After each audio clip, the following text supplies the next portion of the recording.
plunging towards the flame, we journey to our home again. Like flowers open to catch the sun, our minds are open to see the one. To have you is the sweetest thing to feel. You are our everything, oh Baba.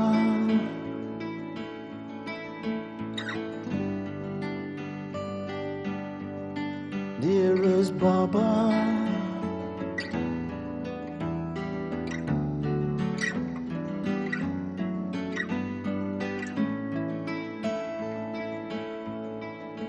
you came into this darkest night. You gave us back our inner sight. You found us broken and full of shame. You gave us back our crowns again. To have you is the sweetest thing to feel.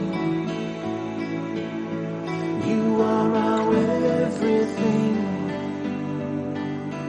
oh Baba.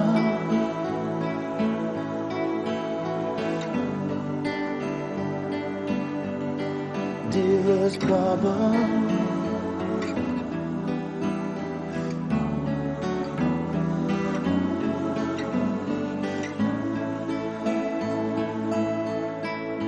you sowed in us the seeds of time. You showed us how the seasons rhyme. From high to low, from rich to poor, we find ourselves inside your door. To have you is the sweetest thing to feel. You are our everything, oh Baba.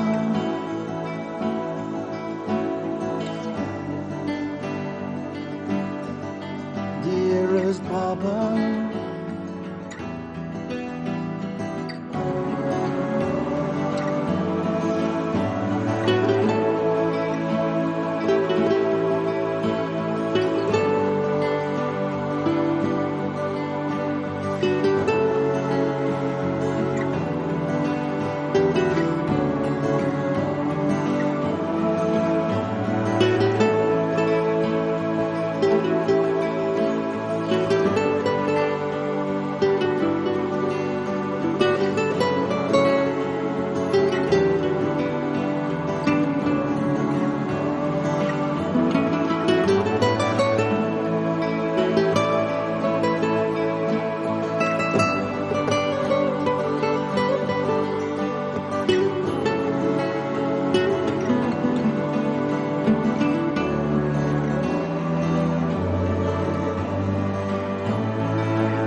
Om Shanti.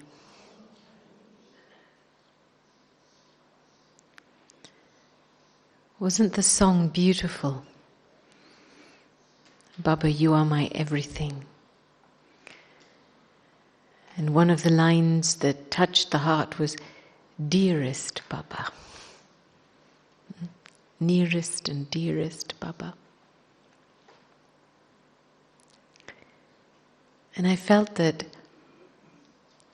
throughout most of my life, having been with the daddies and observed them, there's one trait they all share. And this is what makes a daddy a daddy. And that is belonging. Everyone feels they belong to them, and they feel they belong to everyone. And I think this is the deepest call of the human spirit, the desire to belong.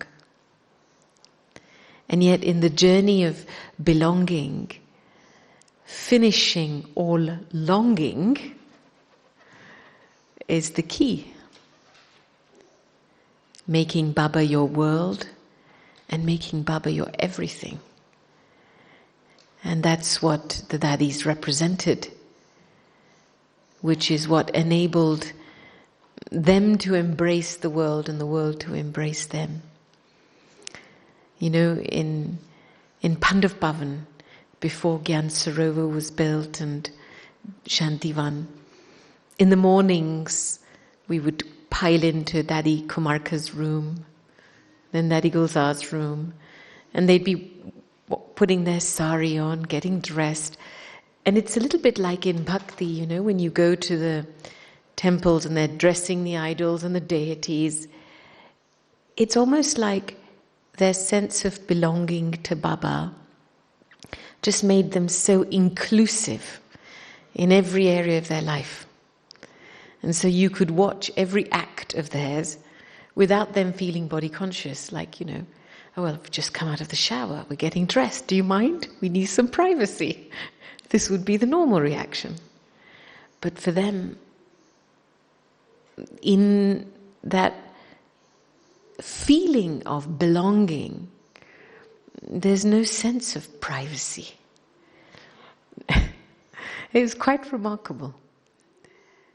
And today, I mean, you know, part one was very good for me because I actually had a chance to study in depth certain subtle dharanas that are required or develop when we stay close to Baba.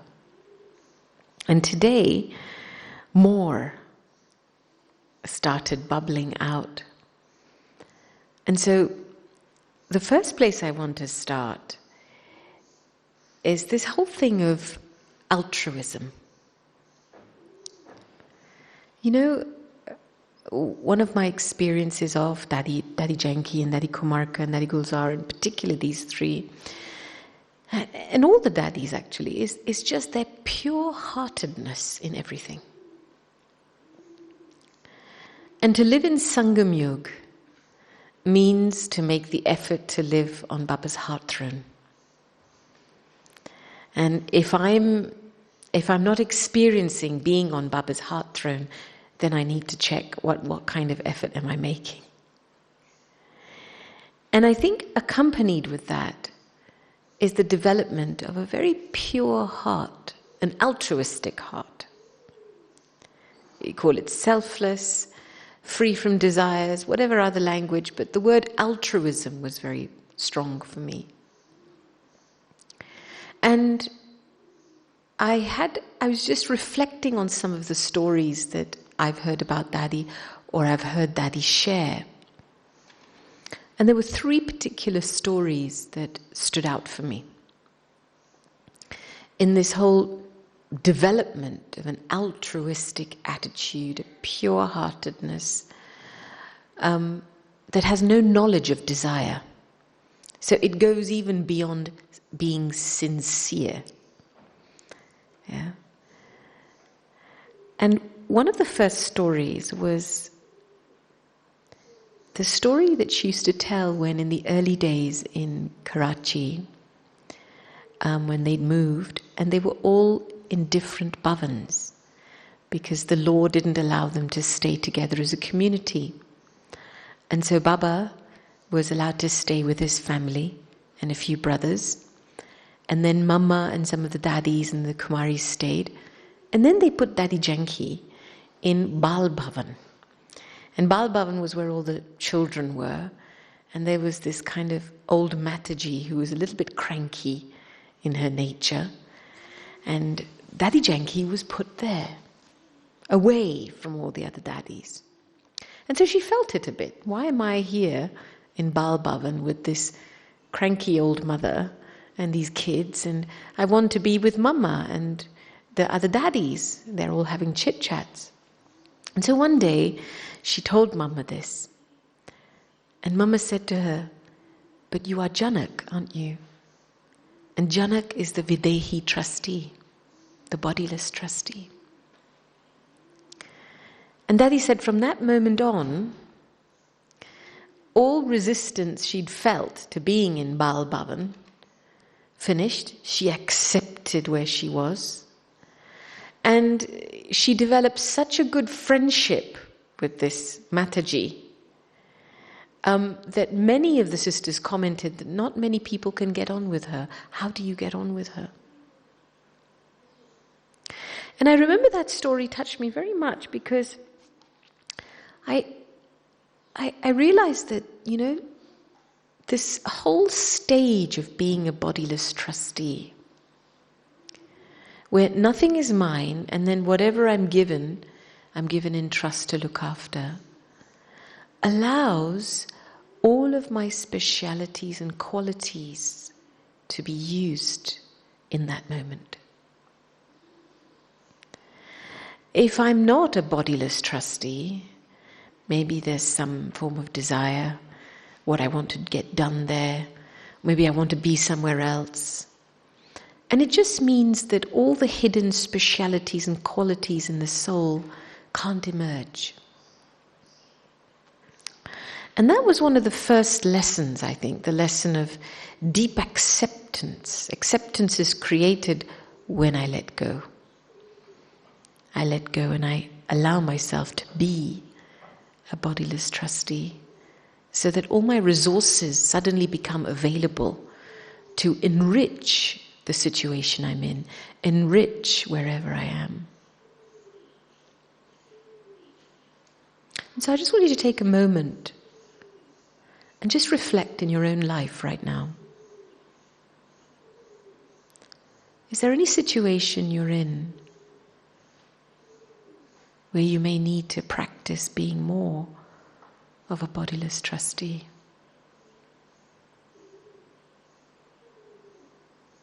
And just for a few moments, step into that stage.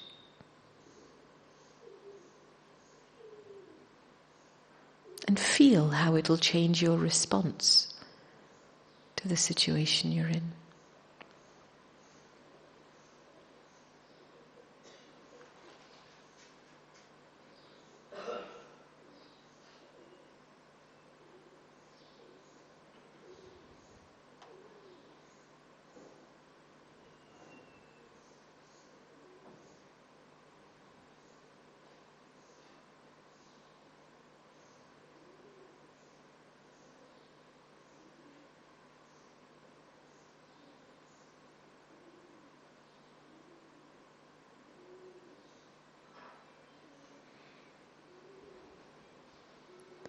Many times I get asked the question about procrastination.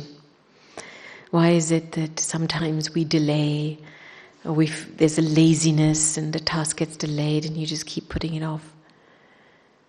And I remember this one moment with Daddy, that when there's a subtle form of my anywhere, where I've owned something, a task, or my own specialities, or my own ideas, then not only will there be a sense of force and pushiness, but there'll also be the opposite, which is a sense of procrastination. Oh well, don't really want to do that, let's leave it. The position of a trustee means that the moment something is required, it's given attention. And I remember this was a time in London, and Daddy was coming back and forth from Madhuban. And after Murli, she'd read Murli giving class, and there was a few of us sitting in the chairs in the auditorium, waiting for her for some meetings and business. And then it came to my turn, and I sat with her. And in those days, I have a legal background, and so I was supporting some policy writing and documentation for the yajna. And, it's hard work. You have to go into the depth of the law, the legal principles. You then have to write, and every word you have to take care of. And so I was just sharing some news with Daddy. And then she said, so is there anything else you want to tell me? And I said to her, yes, Daddy, I have to write this public benefits policy. And, I didn't come to Baba to do this. I don't want to use my intellect in all of this. It's so complicated. And, I have to give so much time and attention to it. And she looked at me with such a stern eye. And it was very difficult for me to write that paper. I kept resisting. Every time I'd sit down to write it, something in me would say, mm-mm. And so I said to her, I don't want to use my intellect like this. And she looked at me and she said, who said it was your intellect anyway? And in that moment, she just pushed me right out of the way. And it was like I'd just been straightened out. And I remember this because I walked straight into the office, and in a half an hour, I typed up a 3.5-page public benefits policy. And I realized how easy life becomes when you get out of the way. This whole sense of having to use my intellect for something, my resources for something, my ideas for something, that extra pressure creates resistance. And the release of that just allows Baba to be Karan Karavanhar and to accomplish things through you. And so these were powerful defining moments of acceptance, deep acceptance of being nimit, an instrument, and releasing this sense of ownership and of being a bodiless trustee. And the second story, and this is all under the umbrella of altruism, because I really feel on this Brahmin journey, Dadi's principle, right until the end, she had this slogan. In Hindi it said, Sachai, Safai, Sadgi. In English, it's translated as honesty, cleanliness, and simplicity. And those were her benchmarks. And that kind of heart that is so pure and altruistic, it can stay close to God very, very easily. And Baba's mercy just flows through. And the second story is when she told us of a time where her chariot wasn't well and Baba had invited her to Madhuban. And she'd come to Madhuban and she'd spent 40 days facing Dharamraj. That was her practice in those 40 days. She had a 40-day tapasya, yog tapasya bhatti, to face Dharamraj. And during that period of time, she had the experience of releasing burden of a burden of sinful actions, burdens of the past, and clearing her accounts with Dharamraj. Many times Daddy would say to us, give yourself time. Time to do what? Time to clean. Time to reconcile yourself with Dharamraj so you can finish the excuses of the many different stories we've created in our heads. There's already a story around us. And then we have to create another story about the story that's happening. And it's an excuse and a reason to prolong only suffering, nothing else. And so I realized that, one of Daddy's, observing Daddy close up, she didn't entertain any stories. She would call them excuses. I would say stories. You know how we start spinning a story? Well, there's a reason for this. There's a reason why this is happening. And I think this account that she cleared with Dharamraj powerfully helped her in the practice of applying the full stop. Because at the end of the day, it doesn't matter what your life story is. It does not matter. You have to apply a full stop and move on. I remember Brother Neville. Some of you may know him. He's Baba's journalist brother, old brother in Gyan from the early 80s in the UK. And we were here in Madhuban, and he was interviewing Daddy Ratan Mohini, and I was translating. And he was telling Daddy, sharing his life story, he said, Daddy, I've been a Brahmin for over 35 years. And only just in the last year and a half, I've realized that I am a soul. And now I've been wondering, what have I been doing all these years, for 35 years? Why has this realization only come now? And he was going on and on and on about this. And Daddy was just listening. And then when he finished, Daddy said to him, "So have you realized you're a soul?" He said, "Yes." And she said, "Okay, full stop, now move on." So, you know why I shared the story? Because it was so hilarious in that moment. The tendency to want to rest on your past in some way.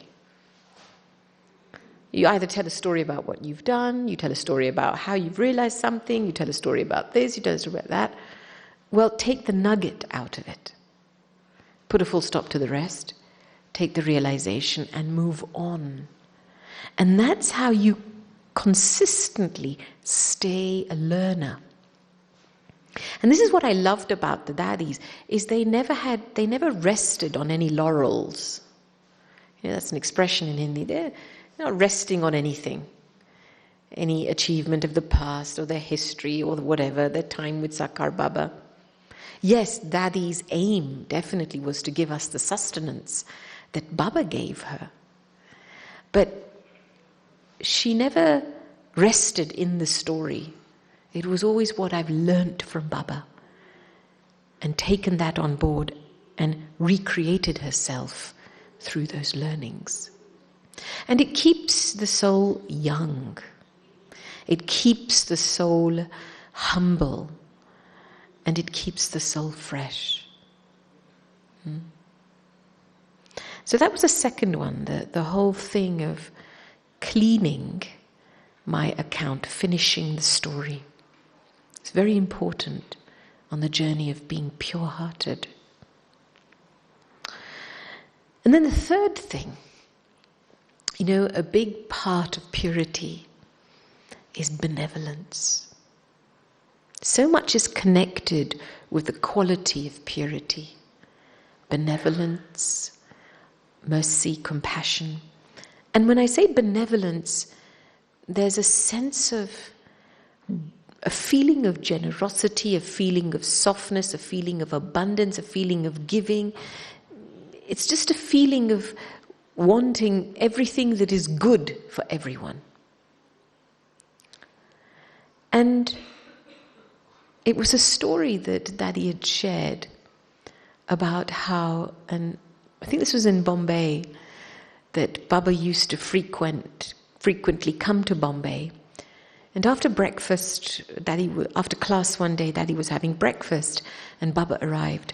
And Baba said to Daddy, "Have you served anyone before having your breakfast?" And this hit Daddy very much inside. And from that day on, every day after morning Murli, Daddy would go to the hanging gardens and she would find someone or another to share gyan with, then she would come back and have breakfast. And I realized that there's this, you know, we talk about bringing health to something, making something healthy. Well, you only make something healthy when you put something in and you create circulation. You know, health isn't about focusing on your body all the time and the needs of your body. It has a lot to do with an attitude of benevolence, staying benevolent and generous, where you are giving something first. And I feel that's so important in developing an altruistic attitude. Have I given gyan? Have I shared something that's uplifted someone today? Or have I just spent my day meeting my own needs? How much of my day has been spent benevolently? And that was a conscious effort. It's not that you wait for somebody to give you a service role, you wait for somebody to tell you what to do, but it's a proactive step from the side of the soul to exercise the deity inside. And so these were three things that for me were very important in cultivating altruism. Because to stay close to the one that is ever pure, I have to make myself ever pure. And so the bodiless trustee, creating acceptance, facing Dharamraj, stop finishing the story, putting a full stop. And the third aspect, benevolence. How much of my time, energy, resources are being used benevolently? So I just want to take a moment now and just do an altruism check inside.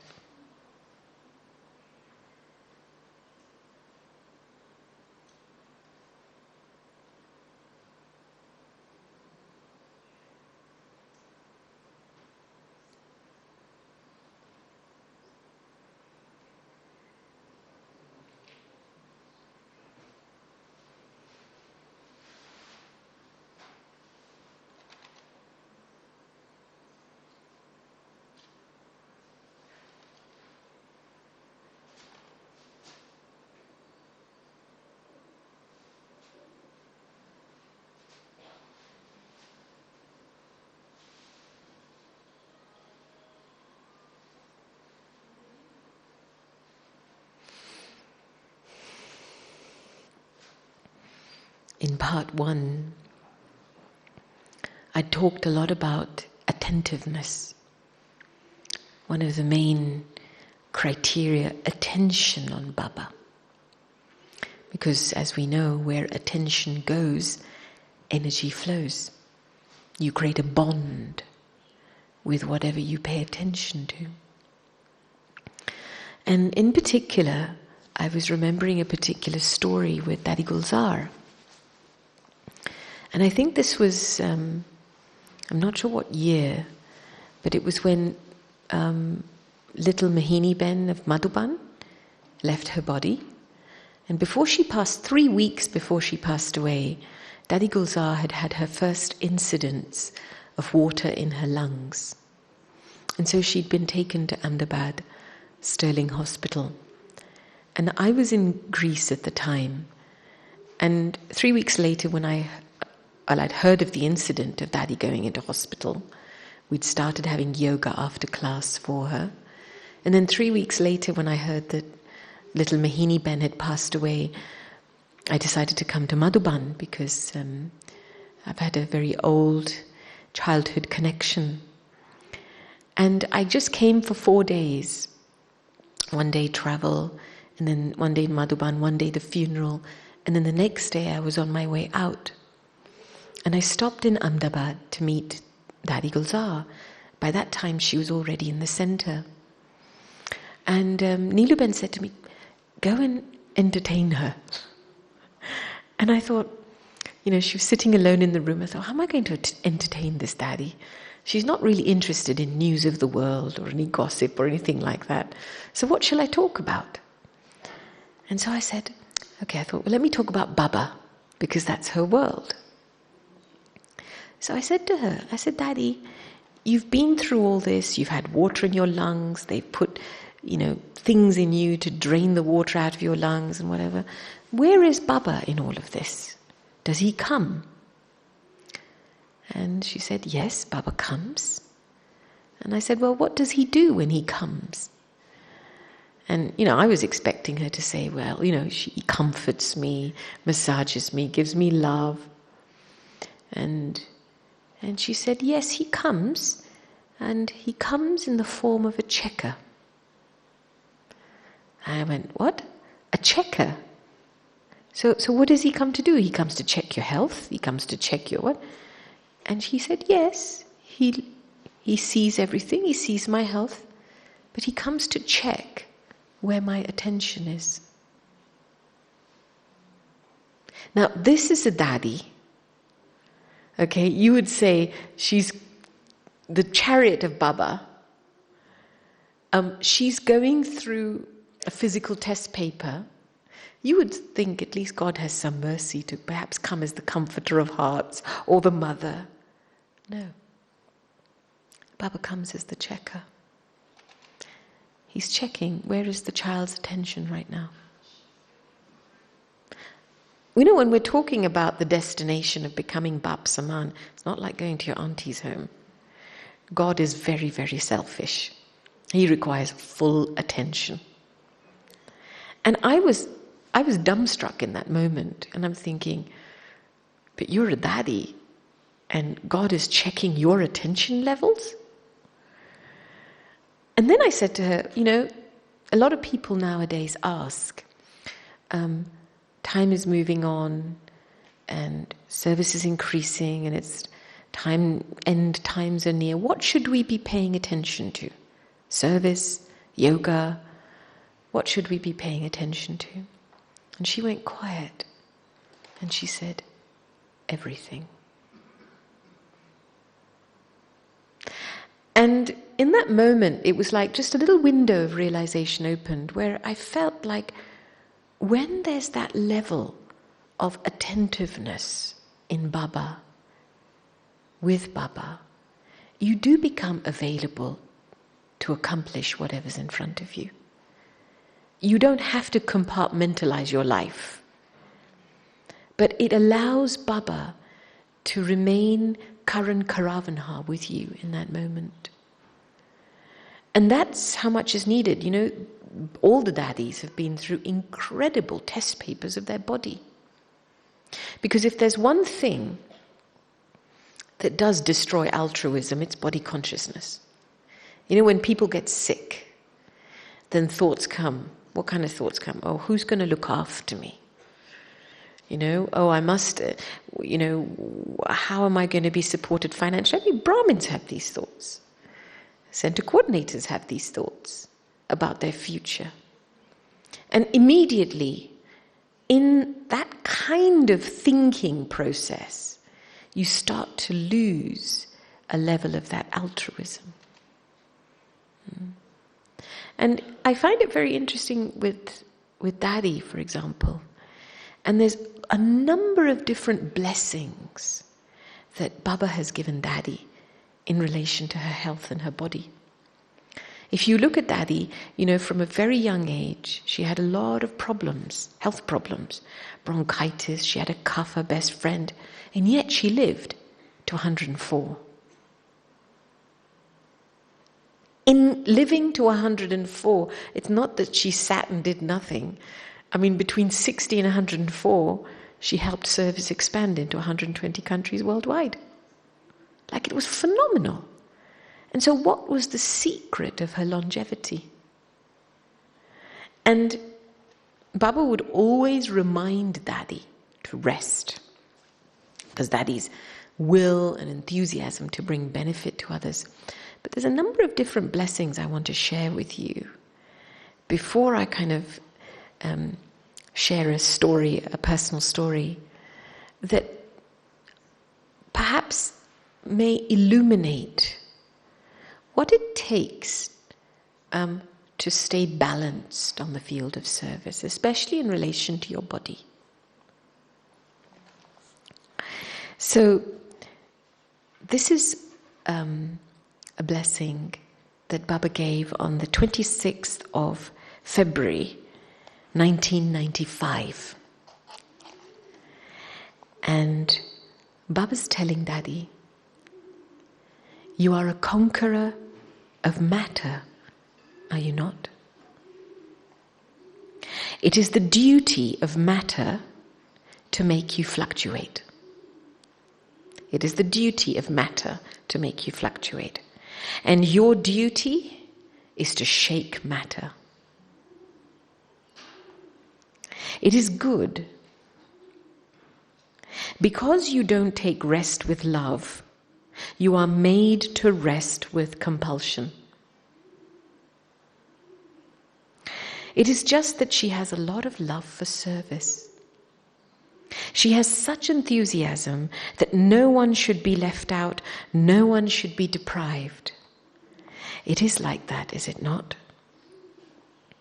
And then Daddy said, Baba, you've made me sit with you. And Baba said, it is good. New inventions will be invented. It doesn't matter. You get a chance to rest so that you can make new plans. This is how you get new material.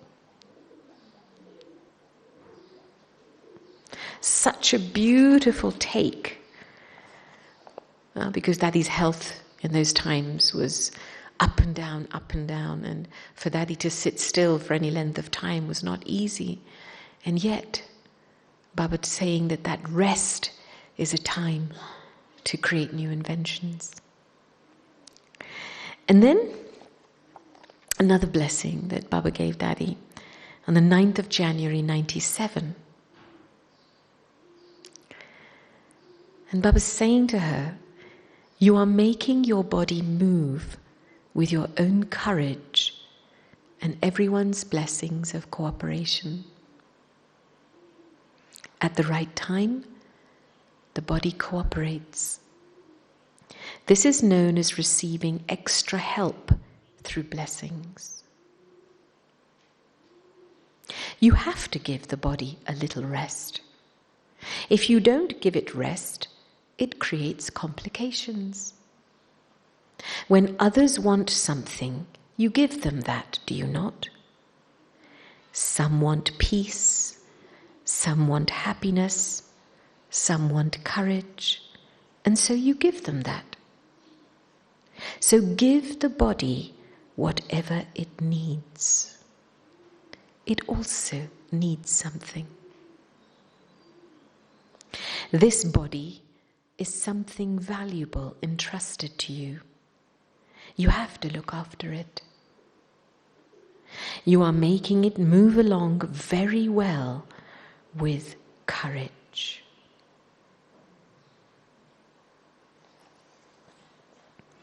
And one more. This was a blessing Baba gave Daddy on the 15th of November 99. And Baba said, you are okay, are you not? Bab Dada had said, rest is best. Always remember this. There is service, but you people also have to stay in the front. The bodies of both of you are special. Your souls are special anyway, and your bodies are also special. You have everyone's blessings, but you still have to look after your body. Since you are the ones to make everyone content, then also make your body content.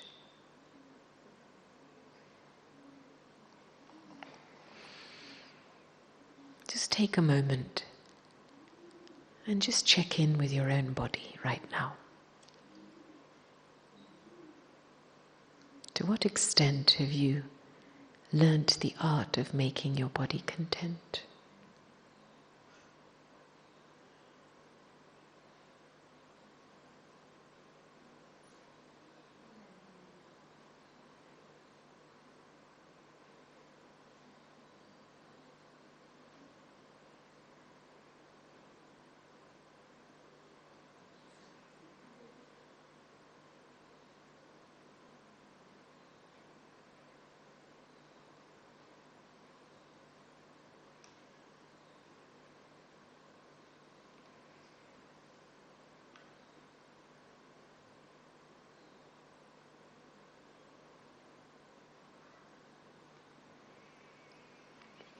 Daddy would always share with us that she was moving along and getting healthy, 50% help from Shiv Baba, 45% blessings from everyone, and 5% medicine. That was her formula. And when you think about making the body content, there's a big difference between pleasing your body and making it content. You know, when you please somebody, or you please someone, what do you do? You give them facilities, you give good food. But whenever you please someone, are they ever happy? Not really. Short term, it's like you give them a little something, but they're not really happy. And so sometimes in the relationship with the body, we may give the body comfort and facilities and sadhan, you know, all kinds of things to please the body, but we're not making it content. And I was reflecting on this subject because I thought, what does it really take to make the body content? And I was remembering an incident when, this was maybe about 10 years ago, 10, 11 years ago, and I was in India for a project, and I was in Madhuban off-season, and Daddy had fallen very sick. She'd had a chest infection, urine infection, she'd lost her voice, her back was out, she had high blood pressure, she was on a drip, and we were taking turns being with her in her room all the time. And she would make a signal, don't let anybody leave, I'll give them drishti from the bed. So even whilst lying down, she'd be giving drishti to souls coming in. And I think it was at that time that Sister Gayatri had flown over from New York because she was a bit afraid that, you know, Daddy's going to leave any moment. And after about a week in that condition, Daddy had enough strength to get up and sit on the sofa. And Sister Gayatri came in and I was there with Daddy translating. And Gayatri had said to Daddy, Daddy, 1 minute you're on the verge of death. Next minute, you're sitting on your sofa giving almonds. Where do you get your energy from? And Daddy just looked at her and said, Daddy knows a deep secret of the drama. Whatever has come has to go. And so Daddy just waits for it to go.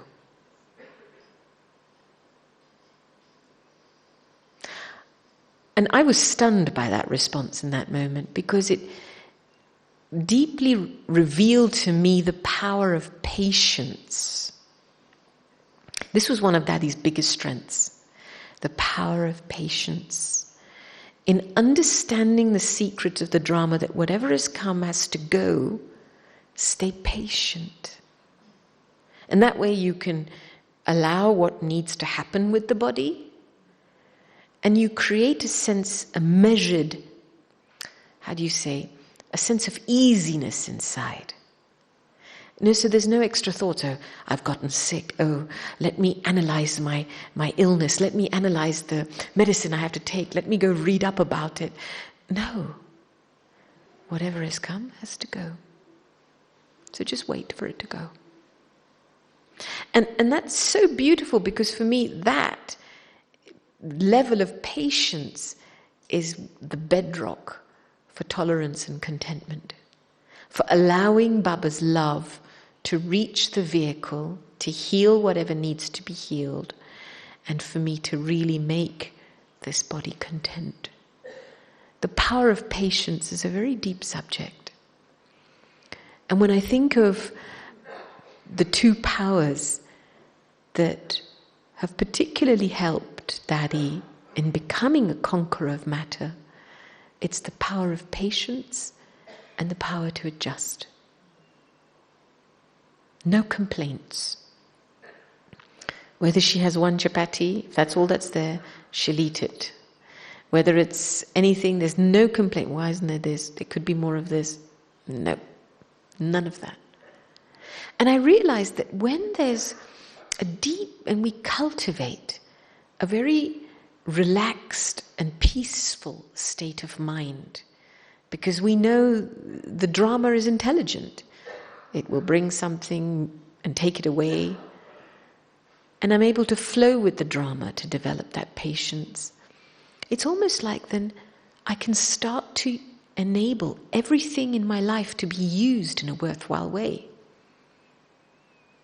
Everything will be used in a worthwhile way when there's the power of peace and patience.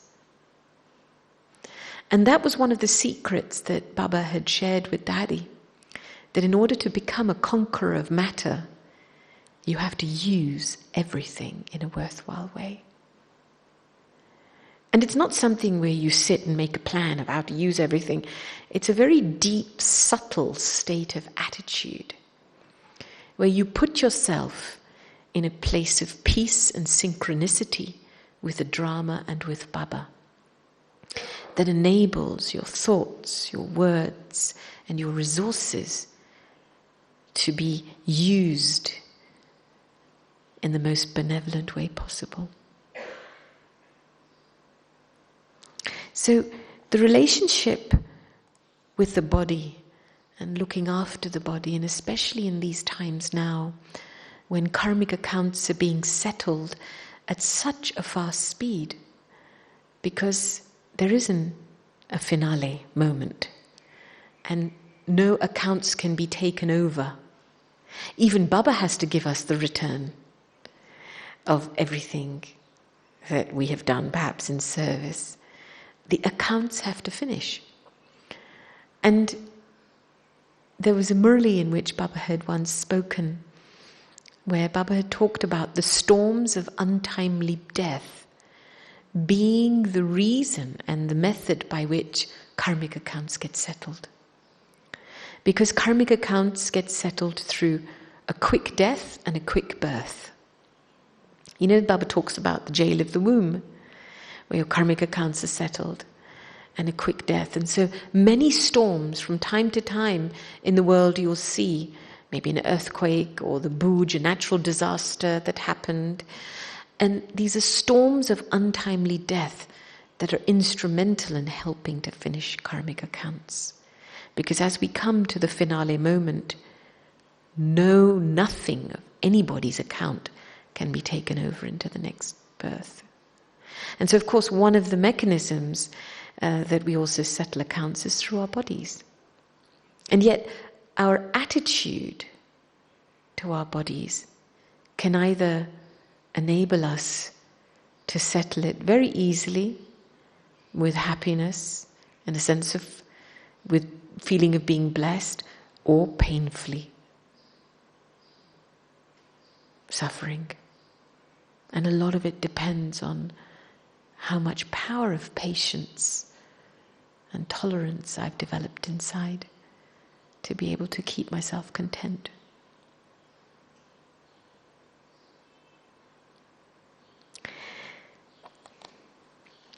And then, on a last note, I want to talk about relationships.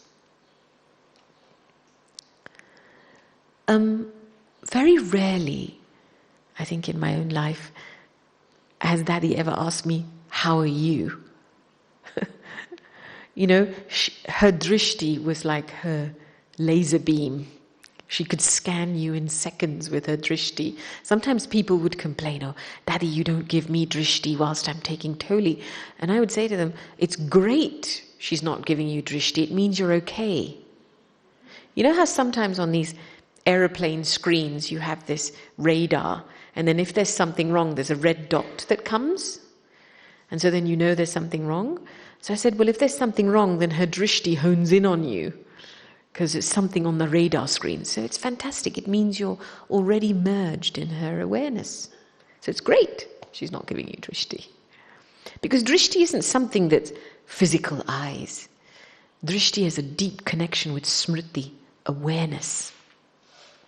And when you're merged in Baba's remembrance, you will experience a oneness. You're merged in an awareness that's bigger than the limited eyes and the limited hand-giving.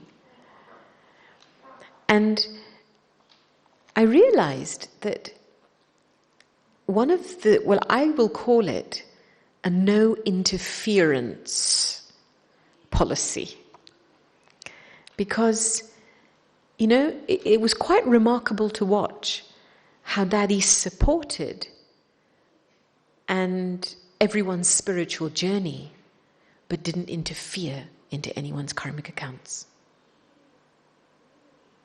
And that's a fine line. especially when you're in a position of responsibility, you're a teacher, you're teaching. And I guess the story that came to mind that hit that aspect home for me was it was a retreat we were at. It was a retreat for executives. And Brian Bacon, some of you may know him, who's developed the self-managing leadership program quite a number of years ago, maybe 20 years ago. He was one of the co-facilitators of that retreat, and Daddy was the spiritual resource. And so one evening in that retreat, Brother Neville, our wonderful brother journalist, was interviewing Daddy and Brian, and I was translating. And Neville said to Daddy, "Daddy, you've known Brian for 25 years now. Tell us what his speciality is." And Daddy started to say, "Well, you see, Brian is playing his part. Whatever he's received from the Supreme, he's sharing that. I'm sure all of you have benefited from it." And then Neville stopped Daddy and said, "But Daddy, can you answer the question? Can you tell us Brian's speciality is this?" And in that moment, Daddy said, "Why should Daddy interfere when someone is playing their part? You are seeing Brian playing his part. His speciality is being revealed. If today Daddy tells Brian what his speciality is, then tomorrow Brian will have permission to tell Daddy what her weakness is, and Daddy doesn't want to enter into games of relationship like this." Do you understand? Very subtle. The recognition that every soul is playing their part, good or bad.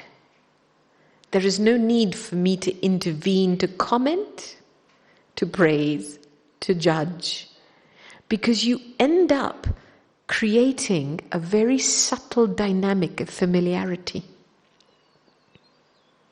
And eventually, that subtle dynamic of familiarity where you draw someone's attention to something, someone's playing their part naturally. If they're playing it naturally, Karan, Karav and Har Baba will be visible. And the moment at a very subtle level you draw their attention to something, then suddenly it's like a very subtle form of I develops, and the person is praised and Baba is lost. So it's such a deep aspect inside to keep yourself in that awareness that every soul is playing their part. Baba knows what to do with every soul. When you rest in that deep trust and faith, then you will never worry about anything and you will never interfere or take on the burden of anybody's karmic accounts. To either try to rescue them, save them, and then, it comes under the banner, "Oh, I'm sustaining them." Because it's a form of subtle ego. You've got one aspect of the ego, which is arrogance. You've got the other aspect of the ego, which is unworthiness. I'm not good enough. And then you've got this very slippery dynamic of the ego, which is being the rescuer.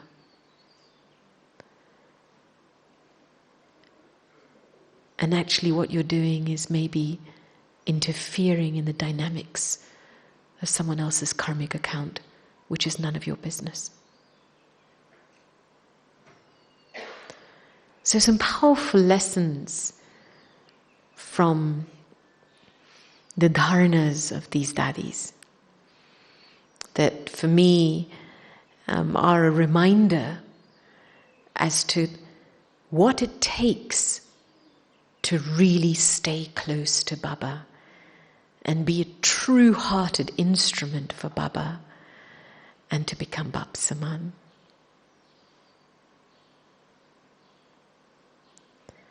And of course, There are many, many stories.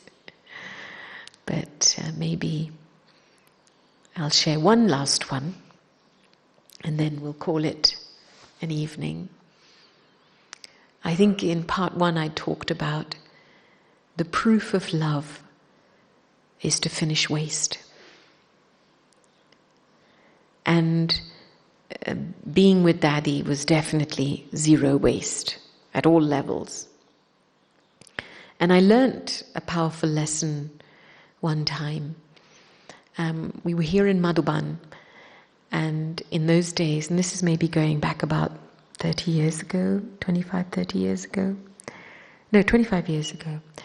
And in those days, it was Gyan Sarovar had newly been opened, and there were conferences, the different wings, and they were having conferences.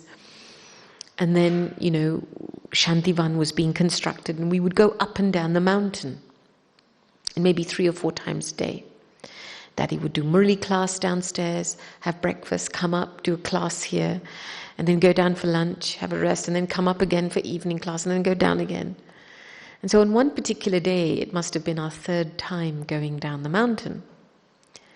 And we were sitting in the back seat of the car, and Daddy was here, and she had her reading light, and she was reading some emails on her, I think it was a BlackBerry in those days.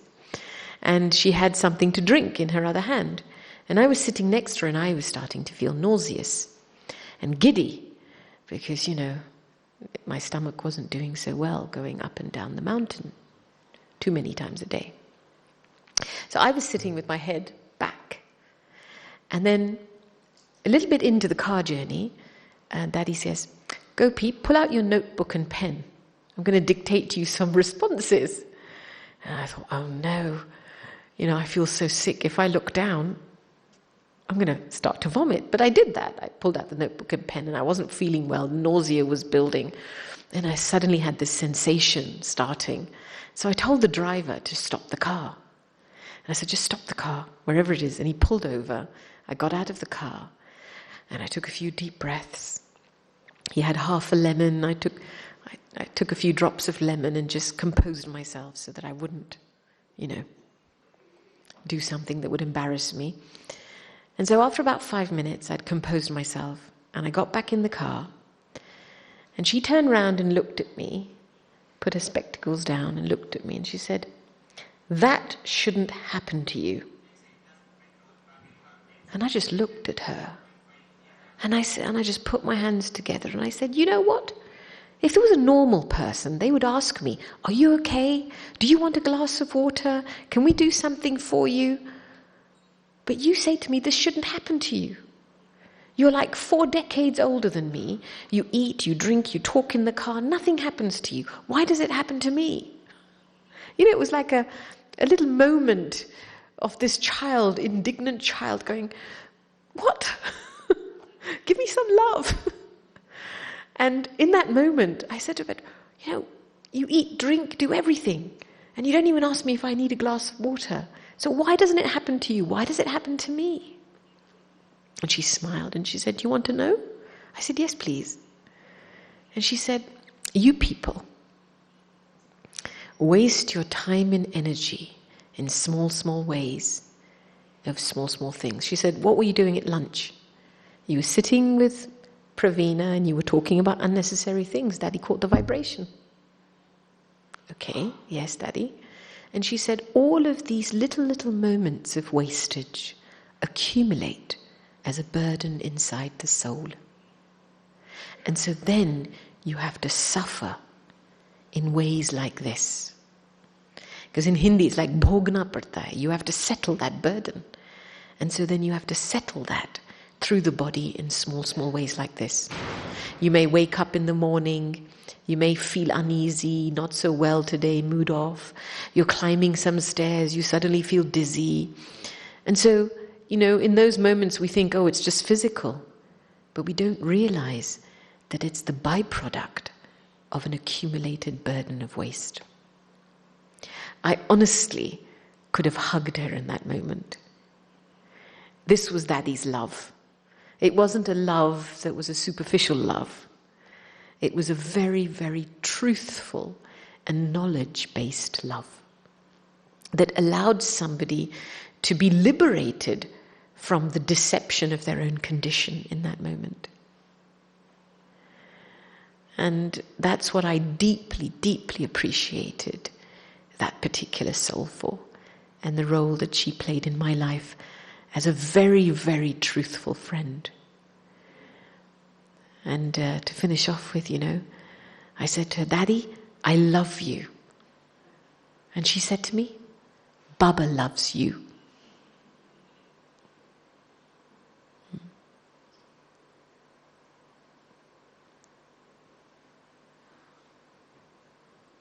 Okay.